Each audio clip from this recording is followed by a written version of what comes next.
Elle est diplômée de l'université d'Aquila en Italie, de l'école des mines de Paris. Et elle continue avec un doctorat en sciences économiques à l'université. Oui, vas-y, change de truc. À Paris-Saclay, Simona De Laurentiis est aujourd'hui chef du pôle analyse et statistique au sein de RTE.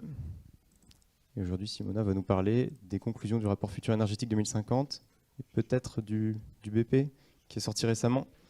Impeccable, on est à jour. Quel choix, soit utiliser le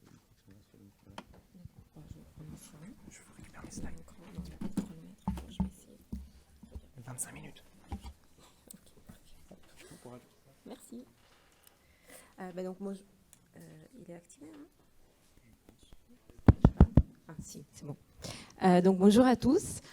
Déjà donc merci aux élèves du Master, aux organisateurs de ce colloque pour l'invitation. C'est toujours un plaisir de revenir sur les lieux. Donc comme on l'a dit, j'ai la lourde tâche de vous présenter en 25 minutes quelques conclusions du rapport Futurs énergétiques 2050 dont vous avez sûrement déjà entendu parler. Et également quelques messages du dernier bilan prévisionnel que RTE a présenté la semaine dernière. Tout ça avec un petit focus évidemment sur les messages qui concernent le nucléaire, vu le thème de la journée. Donc tout d'abord, petit rappel sur l'étude Futurs énergétiques 2050. Donc comme je disais, une étude dont vous avez entendu parler, qui a été publiée fin octobre 2021 en ce qui concerne les résultats principaux, puis en février 2022 avec le rapport complété par un certain nombre d'analyses complémentaires, et qui est une étude qui a présenté plusieurs futurs possibles pour le système électrique dans un contexte qui présente un certain nombre de défis et qui a présenté donc les implications de ces différents futurs possibles, que ce soit en matière d'aspects techniques, environnementaux, sociétaux et bien évidemment économiques. Donc tout d'abord, le premier défi est évidemment sortir des énergies fossiles, c'est-à-dire que cette étude des futurs possibles à l'horizon 2050 se placer dans ce cadre du choix de la France d'atteindre la neutralité carbone à l'horizon 2050. Et donc le premier défi est évidemment remplacer tout ce qui est aujourd'hui énergie fossile et qui représente quand même une large majorité du mix énergétique de la France, pour le remplacer par des sources décarbonées à l'avenir. Et dans ces sources décarbonées, évidemment, l'électricité va avoir un rôle très important. Donc ça, c'est le premier constat très important, parce qu'on parle souvent du mix électrique français qui est évidemment déjà très décarboné. Mais donc le défi, c'est bien de décarboner le reste des usages de l'énergie aujourd'hui, et donc tout ce qui est fossile. Donc le premier, alors le moins 40% que vous voyez, c'est bien le cadrage de la SMBC qui prévoit avant tout, donc avant ce remplacement, un énorme effort d'efficacité énergétique. Donc pour réussir la transition, dans tous les cas, bien évidemment qu'il faut tout d'abord insister sur cet aspect-là, maîtriser la consommation d'énergie, et puis ensuite remplacer les fossiles avec des sources décarbonées. D'où une consommation d'électricité qui, dans la trajectoire centrale de cette étude, mais même dans toutes les autres variantes, était à la hausse. C'est-à-dire que malgré les efforts en économie d'énergie et malgré un certain nombre d'efforts en sobriété dans certaines des trajectoires, l'augmentation de l'électricité est nécessaire pour réussir cette transition vers une économie décarbonée. Le second défi, vous l'avez également sûrement tous en tête, c'est le remplacement du parc nucléaire de seconde génération. C'est-à-dire que, on l'a vu, le système électrique doit grossir pour faire face à une consommation d'électricité à la hausse, pour décarboner les usages de l'énergie. Eh bien, il y a ce second défi qu'une part du parc de production existant aujourd'hui va arriver en fin de vie pour des raisons industrielles d'ici 2060, et que donc se pose la question de le remplacer, d'où le point d'interrogation sur ce graphique pour les trajectoires d'avenir, et d'où donc la nécessité d'étudier plusieurs possibilités dans cette étude. Donc, dans cette étude à l'horizon 2050, RTE a analysé un grand nombre de possibilités, et donc notamment 6 scénarios de mix très différents, donc qui se divisent en 2 familles et qui sont le résultat d'un long travail de concertation qui a duré 2 ans. Donc on peut dire que ces scénarios sont un petit peu le résultat des différents échanges qui ont eu lieu pendant tout ce travail de concertation. Donc 3 scénarios qui étaient sans construction de nouveaux réacteurs nucléaires et 3 scénarios sur la droite, les scénarios N, avec construction de nouveaux réacteurs nucléaires. Et puis, donc 3 scénarios principaux de consommation, mais qui sont accompagnés par un grand nombre de variantes, et évidemment une analyse croisée de toutes ces possibilités. Je précise que pour les 3 scénarios de consommation qui sont présentés à l'écran, donc un scénario de sobriété, une trajectoire de référence, un scénario de réindustrialisation profonde, que les scénarios, évidemment, sobriété et réindustrialisation profonde ne sont pas exclusifs, c'est-à-dire qu'on peut très bien les combiner et j'y reviendrai plus tard. Donc je vais vous détailler un petit peu plus ces scénarios de mix et plus en particulier les scénarios avec nouveau nucléaire, vu le thème du colloque d'aujourd'hui. Donc, alors, juste pour préciser, donc sur les 3 scénarios M, vous voyez encore une petite part de nucléaire à l'image.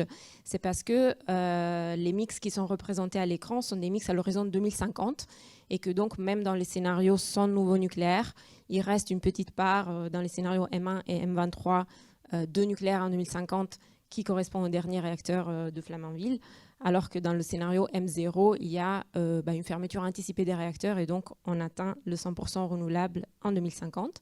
Et puis dans les scénarios N1, N2, N03, des scénarios avec nouveau nucléaire dont la part dans le mix dépend évidemment du niveau de consommation, hein, c'est-à-dire que ce sont des scénarios avec une certaine trajectoire de mise en service de nouveaux réacteurs.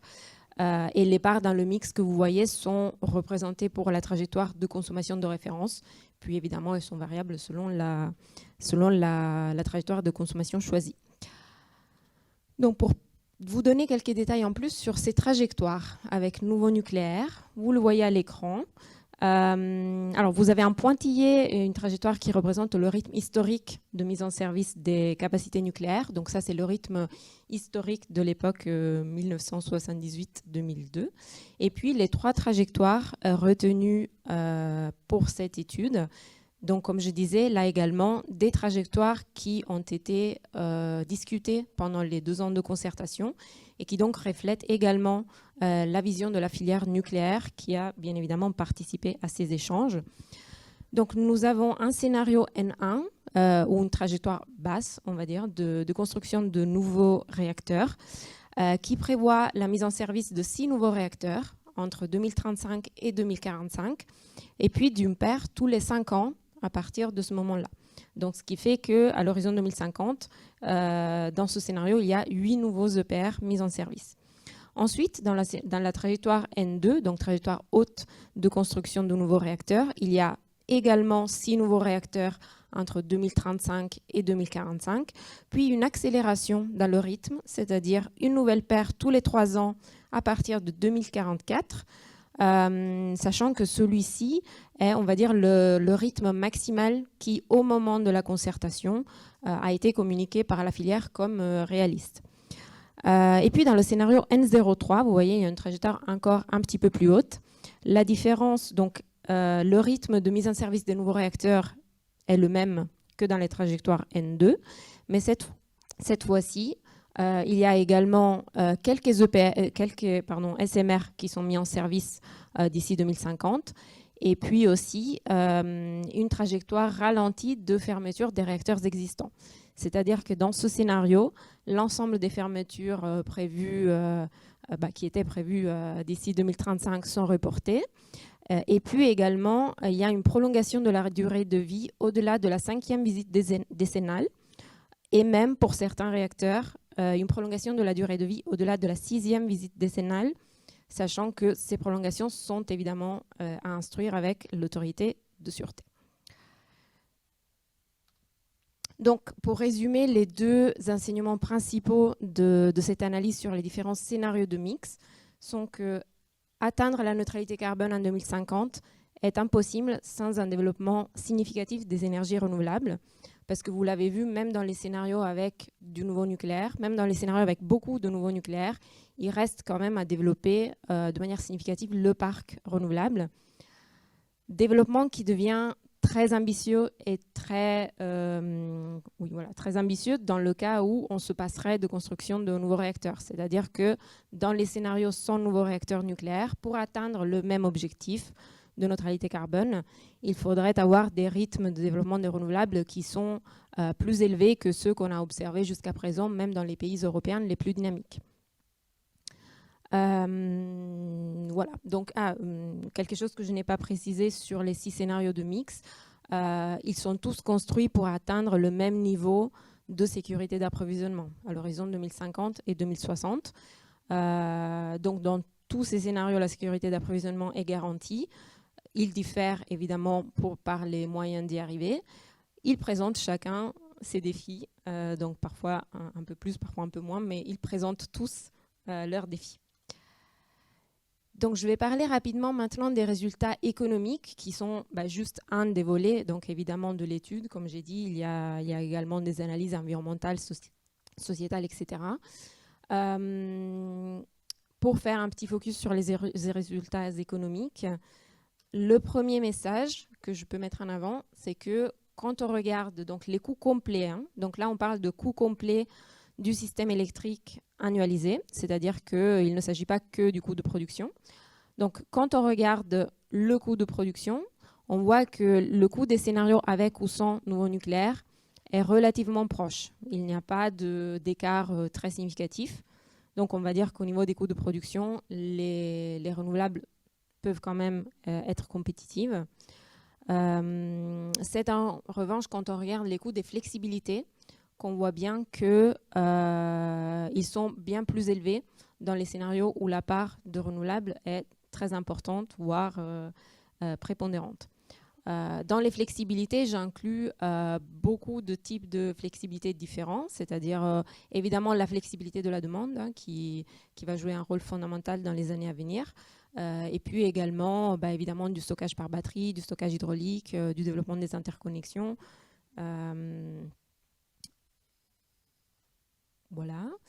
Et puis, enfin, les coûts de réseau. Donc, les coûts de réseau qui sont significatifs dans les différents scénarios, dans le sens où dans tous les scénarios, il y a un besoin de développement du réseau, mais qui est quand même plus important dans les scénarios où il y a une part de renouvelables très majoritaire. Donc, que ce soit en ce qui concerne le réseau de distribution et le réseau de transport. Donc, là aussi, finalement, quand on somme ces différents coûts, on voit que les scénarios avec nouveau nucléaire obtiennent un avantage économique. Avantage économique qui dépend donc évidemment en partie des hypothèses considérées, mais qui est robuste à un grand nombre de stress tests et de variantes qui ont été analysées et que vous trouverez, si cela vous intéresse, détaillées dans le rapport complet. Dont l'une qui a été longuement discutée dans la concertation, qui est évidemment le coût de financement du nouveau nucléaire. Donc, dans les résultats que vous voyez à l'écran, il y a une hypothèse de coût de financement uniforme pour toutes les technologies bas carbone, donc que ce soit nucléaire ou renouvelable. Donc, je vais passer maintenant à la deuxième partie de la présentation, c'est-à-dire quelques messages qui ressortent du dernier bilan prévisionnel que RTE a publié la semaine dernière et que vous trouverez également disponible en ligne actuellement en ce qui concerne les principaux résultats et dont les chapitres détaillés vont être mis en ligne au cours du mois d'octobre pour si vous souhaitez approfondir certaines parties de l'analyse.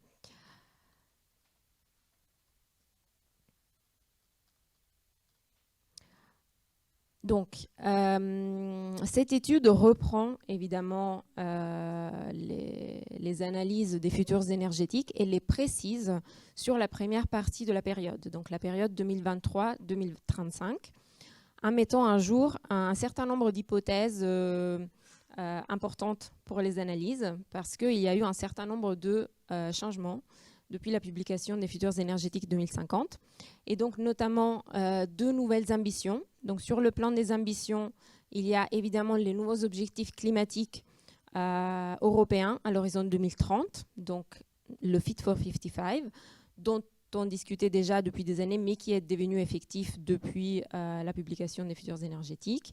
Et puis, évidemment, les nouvelles orientations françaises en matière de souveraineté énergétique et industrielle, qui concernent donc à la fois la volonté de renforcer la souveraineté énergétique, l'indépendance énergétique, et puis la volonté de favoriser la réindustrialisation, donc la relocalisation d'un certain nombre de productions sur le sol français. Donc tout ça veut dire que les transformations que j'ai évoquées dans le cadre des futurs énergétiques doivent aller plus vite pour atteindre des objectifs plus ambitieux à l'horizon 2030. Et puis sur le plan des paramètres, donc sur le plan du contexte, il y a eu également des changements, donc notamment tout ce qui est contexte géopolitique et macroéconomique avec la crise énergétique et la guerre en Ukraine, également la montée des nouveaux protectionnismes, par exemple aux États-Unis et en Chine. Et puis en France, les nouvelles orientations en matière de politique énergétique qui ont été définies à partir du discours de Belfort, donc notamment en ce qui concerne la relance de construction de réacteurs nucléaires, et puis les travaux de planification écologique qui sont en cours et qui ont commencé à être diffusés cette année, dont une révision à la baisse du potentiel de biomasse disponible pour décarboner l'économie, donc qui a été évoqué dans le cadre de ces travaux. Ce qui fait, donc cet ensemble de changements, que cette transformation va se faire dans un contexte encore plus contraint que celui évoqué tout à l'heure. Donc RTE a analysé plusieurs types de scénarios pour cette période à l'horizon 2035. Des scénarios qui sont évidemment de nature prospective, donc qui ici également représentent des futurs possibles, dont certains plus souhaitables que d'autres. Donc on va dire le scénario A, c'est le scénario souhaitable, celui où la France atteint ses objectifs, que ce soit en matière de réduction des émissions à l'horizon 2030 et 2035, et que ce soit en matière de réindustrialisation et souveraineté. Et puis il y a deux autres exercices où on aurait des retards sur ces objectifs, donc notamment les scénarios B, où on a une atteinte partielle des objectifs climatiques, parce que notamment l'électrification des usages ne va pas aussi vite, parce qu'on développe plus lentement les énergies renouvelables, ou parce que également l'efficacité ou la sobriété ne se développe pas aussi vite que dans le scénario de référence. Et puis un autre scénario, le scénario C de mondialisation contrariée. Donc dans celui-là, c'est plutôt un retard sur les ambitions de réindustrialisation et de souveraineté, qui est dû à une hypothèse de contexte durablement dégradé, contexte macroéconomique durablement dégradé, donc en tout ce qui concerne par exemple des coûts des matières premières élevés, des taux d'intérêt élevés, et donc finalement une compétitivité de l'industrie française qui en serait affectée, avec ensuite des possibilités de réaction qui sont étudiées. Donc si on regarde les trajectoires de consommation, alors la première conclusion, le premier enseignement sur ces trajectoires, donc comme je disais, elles sont certes plus ambitieuses parce qu'on accélère sur la décarbonation, mais la France a les moyens d'y faire face. Donc dans tous les cas, ce que vous voyez à l'écran, c'est que les nouvelles trajectoires se rapprochent des trajectoires les plus hautes des futurs énergétiques, donc dans la fourchette haute, c'est-à-dire les trajectoires qu'on avait analysées de électrification accélérée et de réindustrialisation profonde.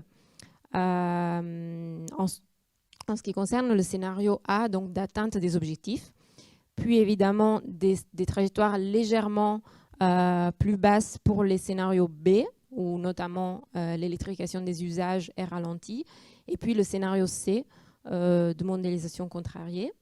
Mais dans tous les cas, vous voyez bien qu'il est nécessaire d'avoir une croissance assez marquée de la consommation d'électricité qui est en rupture avec la tendance historique qui est plutôt à une baisse sur les 15 dernières années. Mais donc l'atteinte de ces objectifs nécessite quelque part un rythme élevé de croissance de la consommation d'électricité. Après, il y a évidemment plusieurs trajectoires et plusieurs incertitudes qui seront détaillées dans le rapport. Mais voilà, comme je disais tout à l'heure, il est possible de faire face à cette hausse de la consommation d'électricité en s'appuyant sur 4 leviers qui sont essentiels, donc je souligne essentiels, et qui sont le développement de l'efficacité énergétique, le développement de la sobriété des usages, la maximisation de la disponibilité du nucléaire existant et le développement des énergies renouvelables. Quand je dis essentiel, c'est qu'on ne peut pas se passer complètement de l'un de ces leviers sans rendre extrêmement difficile l'atteinte des objectifs climatiques et de sécurité d'approvisionnement. Il existe une certaine marge de manœuvre dans la part accordée à chacun de ces objectifs, mais il est important de souligner que, comme ils sont tous des objectifs assez ambitieux, il vaut mieux être justement ambitieux dès maintenant sur l'ensemble de ces objectifs pour minimiser les risques, que ce soit risque sur la sécurité d'approvisionnement et risque de ne pas atteindre les objectifs climatiques de la France. Je vais m'attarder juste quelques minutes sur l'objectif qui concerne la disponibilité du nucléaire, vu que c'est l'objet de ce colloque. Donc, quel est l'enjeu? Donc là, on est sur un horizon 2023-2035, donc on est bien sur du nucléaire existant, parce qu'il n'y aura pas de mise en service de nouveaux réacteurs d'ici 2035, de nouveaux EPR. Donc, il y a un très fort enjeu sur la maximisation de la disponibilité du nucléaire existant. Comme vous le voyez à l'écran, le parc nucléaire a montré une baisse structurelle de sa production annuelle depuis, on va dire, par rapport à la décennie 2000 et puis 2010 et puis sur les dernières années. Donc, disons, ce qui serait souhaitable, ce serait de retrouver, donc ce que vous voyez dans la variante haute, un niveau de production d'environ 400 TWh par an, ce qui serait proche de la production moyenne de la décennie 2010. Donc ça, c'est ce qui est souhaitable. Ensuite, pour un certain nombre d'analyses, donc notamment dans le scénario central, RTE a retenu un niveau prudent, donc volontairement prudent, qui serait un niveau de production de 360 TWh, et qui prend en compte différentes visions sur le parc et qui prend en compte la possibilité de fermer jusqu'à 3 réacteurs pour des raisons de sûreté.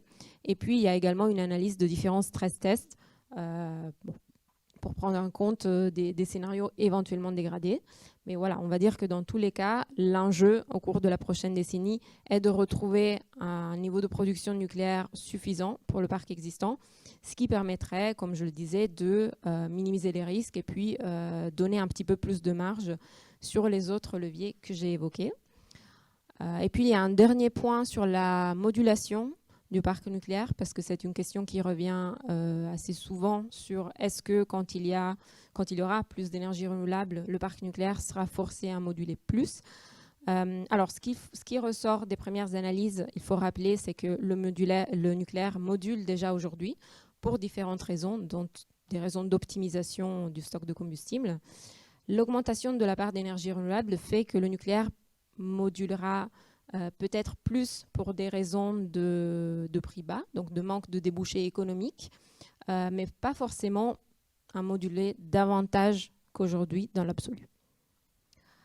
Donc pour conclure, cette nouvelle étude sur la première partie de la trajectoire confirme un certain nombre des messages de l'analyse à l'horizon 2050, sur les grands enjeux, donc notamment le fait que c'est une transformation d'ampleur, le fait que l'électrification est nécessaire pour la décarbonation des usages et les perspectives à la hausse de la consommation d'électricité, et puis également l'indispensable accélération du déploiement des ENR et la rentabilité de la prolongation des réacteurs existants.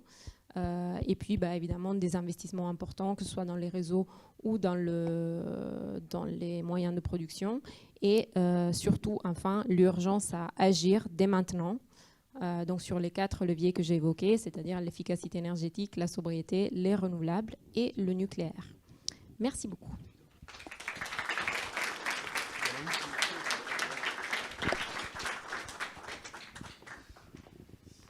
Merci beaucoup Simona. On va passer à un petit temps de questions. On a vu tout à l'heure que 10 minutes c'était rapide. Donc, il y a peut-être là-bas, déjà, ça commence. J'ai vu 3 mains qui se sont levées. Hop, je vous redonne le micro.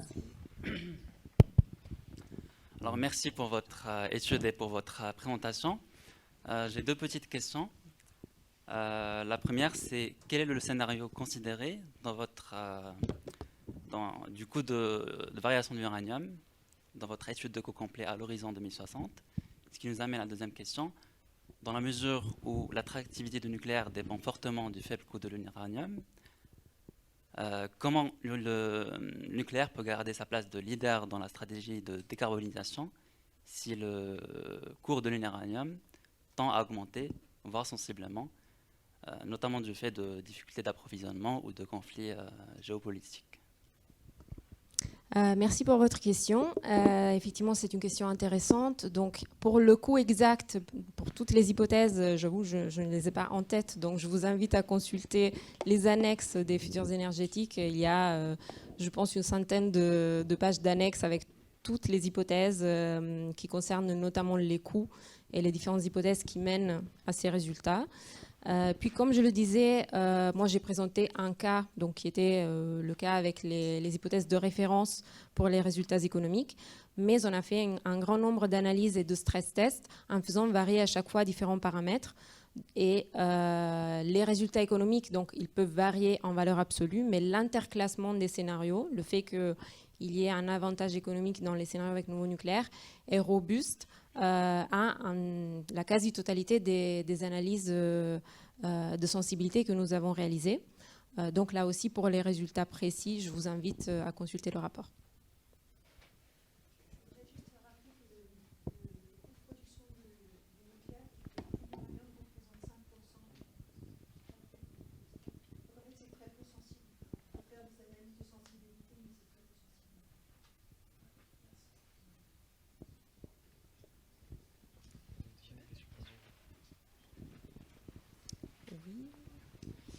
Bonjour. J'ai une petite question par rapport au sujet du coût. Vous avez dit que l'hypothèse qui avait été arrêtée, c'était de considérer un coût de financement qui est homogène parmi les différentes technologies. J'ai donc deux petites questions. Déjà, quel est le taux d'intérêt qui a été considéré? Et deuxième question, à quel point, selon vous, cette hypothèse elle est réaliste? C'est-à-dire de considérer que toutes les technologies vont avoir les mêmes coûts de financement. Alors, en ce qui concerne la question, quel était le coût retenu dans les résultats que j'ai présentés? C'était 4% pour toutes les technologies.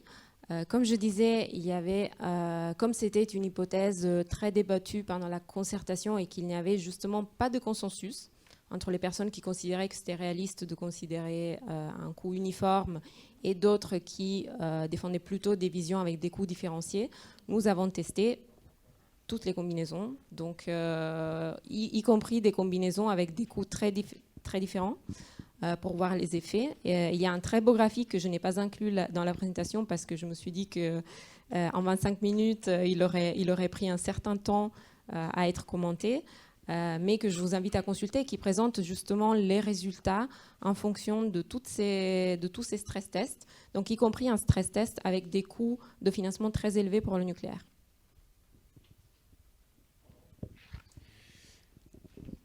Oui, Jean-Claude Delalonde, président de l'ANCLI.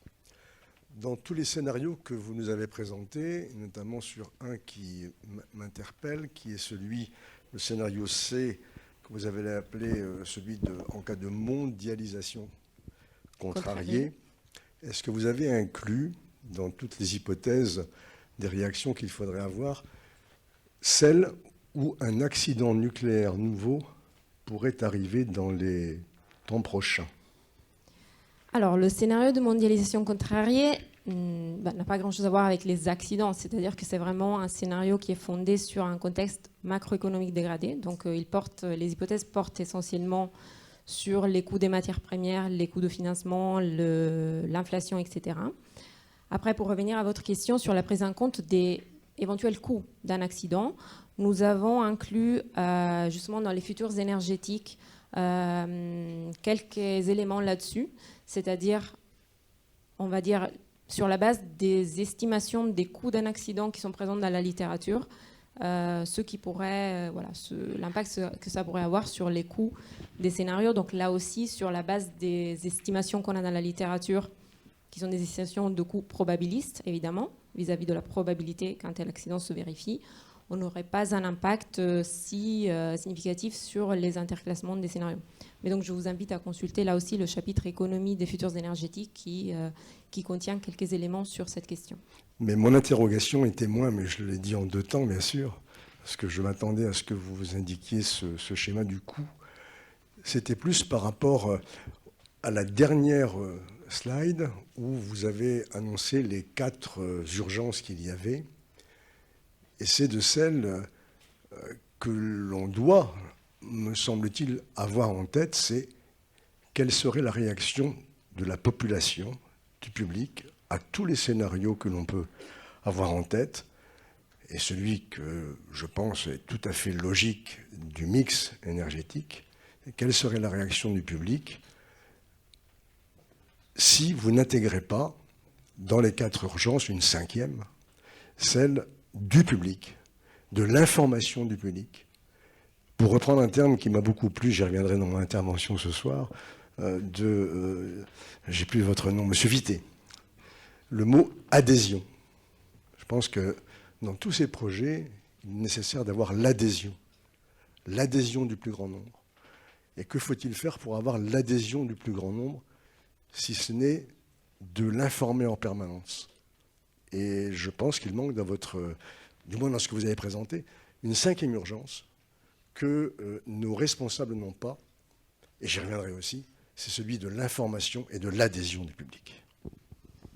Je pense que votre remarque est juste. Après, RTE fait des analyses technico-économiques pour éclairer le débat. Ce n'est pas RTE qui prend des décisions en matière de politique énergétique, qui sont bien des décisions de nature politique. Mais je partage votre avis sur le fait que l'information est primordiale. Bonjour, j'ai une rapide question. Est-ce que dans les scénarios sur le tout renouvelable, vous avez pris en compte la problématique du foncier dans le cadre du renouvelable ? Oui, merci pour cette question. Donc effectivement, ce ne sont pas des résultats que j'ai eu le temps de détailler, mais quand je parlais d'analyse environnementale, il y a également une analyse de l'emprise au sol, du développement des renouvelables dans les différents scénarios, avec un chiffrage précis de la surface occupée, du nombre de mâts éoliens, etc. Merci pour cette présentation. J'avais une question sur la construction du scénario N03 dans les futurs énergétiques. Là où le CEREME, par exemple, ou les voies du nucléaire ont construit des scénarios avec beaucoup plus de gigawatts que le N03, comment avez-vous construit ce scénario qui a pour but d'avoir justement la trajectoire la plus haute possible? Quel a été le processus de construction de ce scénario? Alors, le processus de construction de ce scénario, je vous rappelle déjà ce qui est prévu dans ce scénario. Dans ce scénario est prévu la construction de 6 nouveaux réacteurs d'ici 2035, puis d'une paire tous les 3 ans entre 2044 à partir de 2044, plus la construction de quelques SMR d'ici 2050, plus la prolongation de la durée de vie de la plupart des réacteurs au-delà de la 5e visite décennale et de certains réacteurs de la 6e visite décennale. Donc on va dire, c'est déjà un scénario qui présente un certain nombre de défis. Comment nous l'avons construit? Pendant la concertation, nous avons présenté plusieurs options possibles. Je vous invite à lire le chapitre production des futurs énergétiques où vous trouverez un graphique complémentaire par rapport à celui-là et qui présente, alors je ne sais pas si je peux projeter, voilà, qui présente une autre trajectoire alternative qui arrivait à peu près ici. C'est-à-dire que c'était une trajectoire qui faisait l'hypothèse qu'on arriverait à atteindre le même rythme que le rythme historique de 78-2002. Et pendant la concertation, les retours de la filière ont été plutôt unanimes sur le fait que ce serait très, très difficile d'atteindre ce même rythme et de reproduire exactement les mêmes conditions qu'il y a eu dans cette période 78-2002. Et que donc, finalement, un rythme ambitieux mais réaliste serait plutôt ce rythme-là que vous voyez à l'écran. Donc la filière plutôt industrielle pour le coup, c'est ça? Oui. Donc c'était la vision à date pendant la concertation. Ça ne veut pas dire que c'est une vision gravée dans le marbre, mais c'est ce qui est ressorti au moment actuel, au moment où on a eu cette discussion. Merci. Bien, merci beaucoup Simona pour la présentation. Merci pour vos questions et interventions aussi.